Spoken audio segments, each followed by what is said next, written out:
Solvent weld AquaRise valves using the standard solvent welding procedure outlined in the AquaRise technical manual. To avoid damage to AquaRise valves, follow these important steps. Always ensure the valve handle is in the open position. Never install valves with the handle in the closed position, as this exposes the ball to dirt, damage, and solvent cement. Do not use excessive cement, as it may puddle inside the valve and interfere with the valve's function. Never allow solvent cement to contact the sealing surface of the union end connector, or the O-ring on the valve end. Solvent cement will damage these components and prevent proper sealing. Discard any valve that has solvent cement on these components.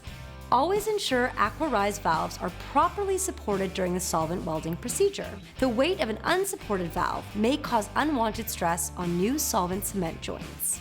For general valve installations, follow the guidelines in the instruction sheet provided with your valve.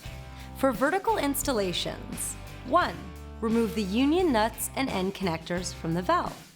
2. Slide the union nuts onto the ends of the upstream and downstream pipe sections. 3. Solvent weld the pipe ends to the loose end connectors. 4. Assemble the upstream pipe complete with the end connector and union nut back onto the valve. Tighten the union nut on the side opposite to that which is marked Adjust. 5. Assemble the downstream pipe complete with the end connector and union nut back onto the valve.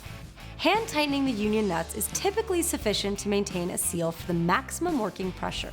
Over-tightening may damage the threads on the valve body and the union nuts, and may even cause the union nuts to crack.